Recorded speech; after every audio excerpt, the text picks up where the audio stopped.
he radiant heart of Hollywood, a name that meant laughter, charm, and unforgettable beauty. From the sweet and innocent Toni Simmons in Cactus Flower, the role that won her an Oscar, to the confused but endearing Judy Benjamin in Private Benjamin, or the glamorous yet wounded Elise Elliott in The First Wives Club, Goldie Hawn touched millions of hearts with her grace, wit, and emotional depth. But today, Goldie has broken hearts once again, this time with a quiet confession: "I can barely see anything." Her world, once lit by fame and the flash of cameras, has now faded into a silent struggle few have seen. How cruel it is that a woman who brought so much light to others now finds herself surrounded by such heartbreaking personal darkness. Before we begin, we'd love to hear from you. On a scale from 0 to 10, how would you rate Goldie Hawn as an actress? Tell us in the comments below. Your opinion truly matters. Each other, we were acquaintances, you know, and stuff, and Diane I know, stay. Before she became the dazzling blonde with a signature giggle and a radiant presence on screen, Goldie Jean Hawn was just a little girl growing up in Tacoma Park, Maryland, a place far removed from the glitter and chaos of Hollywood. Born on November 21, 1945, to Laura and Edward Hawn, her early life appeared calm and ordinary on the outside. Her mother ran a dance school. Her father was a musician. It seemed like a home filled with rhythm, discipline, and artistic nurture. But beneath that harmonious surface, a quiet storm was brewing, one that would shape the emotional foundation of Goldie's life for decades to come. Even as a young child, Goldie suffered from deep and persistent anxiety.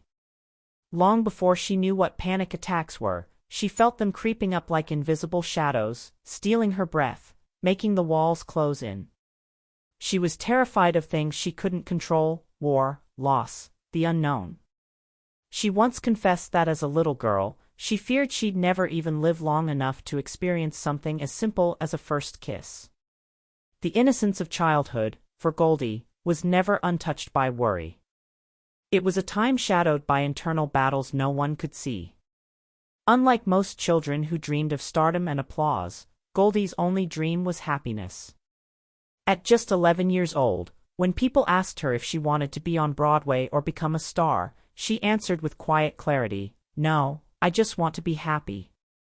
It was a startling response, one that even surprised the adults around her.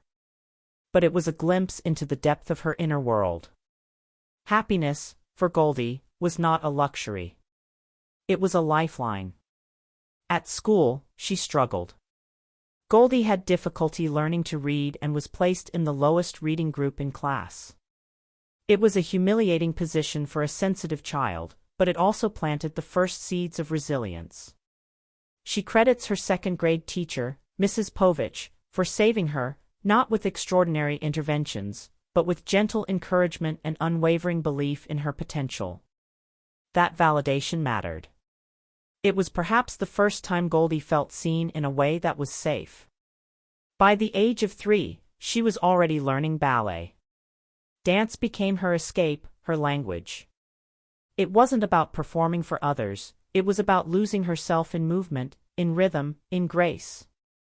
Dance was the one place where the noise in her head faded.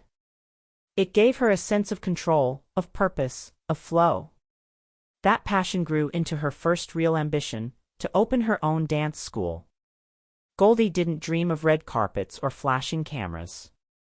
She dreamed of wooden floors, mirrors, music, and students. But life, as it often does, had other plans. At 18, filled with cautious hope, she moved to New York City for her first dance job at the World's Fair.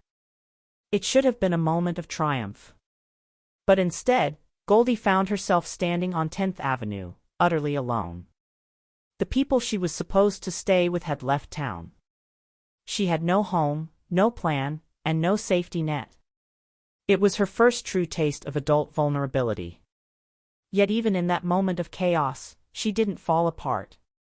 She solved the problem. She stayed with her dance teacher for a few nights, found an apartment, and moved forward. It was the first real test of the quiet resilience she had built in childhood. Not long after, Goldie began getting jobs, small performances, then auditions. A new world was opening up. But with it came a storm she wasn't ready for.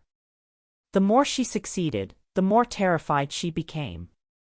She started having full-blown panic attacks. Her body would tremble. Her chest would tighten. Her thoughts would spiral. The success that others saw as a blessing felt to her like a trap. She didn't want to be famous. She didn't want to be consumed by the machine. She just wanted peace. At 21, overwhelmed by fear and confusion, Goldie began seeing a psychologist. For the next 8 years, she delved into deep, often painful self-exploration. Through therapy and meditation, she slowly learned how to live with her anxiety, how to recognize it, how to breathe through it. It wasn't a quick fix. It was a long, quiet fight, one she waged privately, even as the world fell in love with her bright smile. Her mother's advice rang in her ears: when you're up for a job, you better be ready. It's not the producers that make you a star, it's the audience. Win their hearts, and you'll earn your place. That truth became her compass. Goldie never tried to manipulate fame. She let the audience decide if she was worth remembering. And they did. Looking back, it's clear, Goldie Hawn's childhood wasn't marked by the dramatic tragedies that make headlines, but by a more silent kind of suffering. The kind that lives in the mind. The kind that hides behind laughter. The kind that builds character without applause. It was a quiet battlefield, and she emerged from it, not unscarred, but deeply human. That humanity would later become her most powerful gift on screen. Of course I know my name, it's Goldie Hawn. She never intended to become a star, and yet, she became one almost by accident. In 1969, she played Toni Simmons in Cactus Flower, a role that would change the trajectory of her life forever. The wide-eyed, naive young woman she portrayed struck a deep emotional chord with audiences, and with the Academy too. At just 24, Goldie took home the Oscar for Best Supporting Actress, a surreal victory that she never saw coming.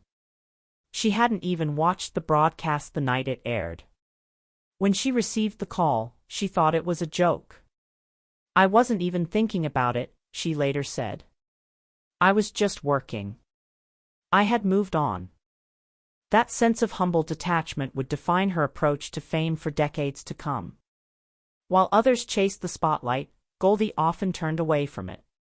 Even during her rise in the 70s and 80s, she approached each project with hesitation, not out of arrogance, but out of a deep need to protect her inner peace.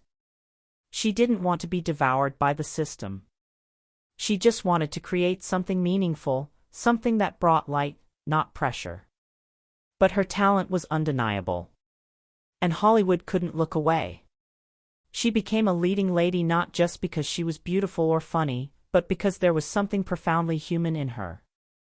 In Private Benjamin, 1980, she portrayed a spoiled widow who joins the army and transforms her life. The role, which earned her a second Oscar nomination, mirrored Goldie's real-life metamorphosis, a woman learning to navigate pain with humor, to find strength in vulnerability. Audiences didn't just laugh, they saw themselves in her confusion, her struggle, her quiet victories. She went on to star in films like Overboard, Death Becomes Her, and The First Wives Club, each character different, but all anchored in emotional truth. Especially in The First Wives Club, her portrayal of Elise, a glamorous actress grappling with age, rejection, and heartbreak, was deeply autobiographical. Goldie knew the pain of being seen only for her looks, of being dismissed because she grew older. She poured all of that ache into Elise, turning what could have been a caricature into a powerful commentary on womanhood in Hollywood. But perhaps her most courageous career move came when she stepped behind the camera. Goldie became a producer, not for prestige, but for freedom. She wanted to shape the stories she told, to uplift voices that mattered, to create films that reflected real women, complex, flawed, and beautiful in their imperfection. Her production company gave her agency in an industry that often tried to strip it away.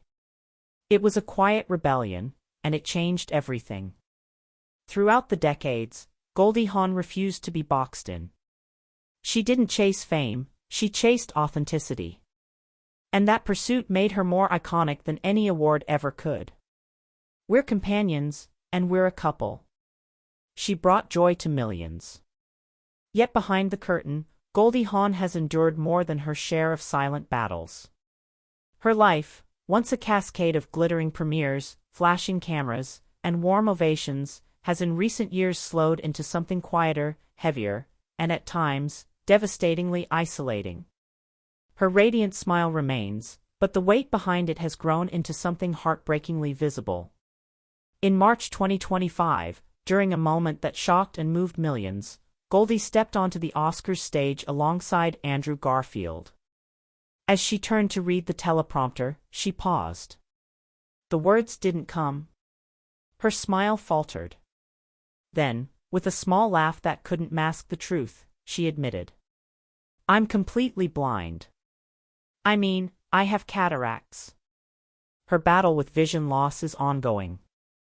Cataracts, while treatable, are only one part of the physical toll aging has brought: fatigue, fragility, and the slow erosion of independence.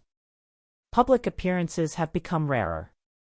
When she does emerge, fans comment on her glow, but few see the immense courage it takes just to walk across a stage. Inside, there is still the girl who just wanted to dance, who only ever dreamed of opening a ballet school, who stood alone on 10th Avenue in New York with nowhere to sleep, and figured it out anyway. That girl never truly left. She simply grew older. And perhaps the most heartbreaking truth of all is that the more she gave the world, the more it forgot how much she carried alone. As the applause fades and the cameras dim, what remains is the essence of Goldie Hawn, a woman of extraordinary depth, relentless resilience, and a heart still searching for quiet joy. She doesn't ask for sympathy, only to be remembered, not just for the light she gave, but for the darkness she survived. And that, perhaps, is her most profound performance of all.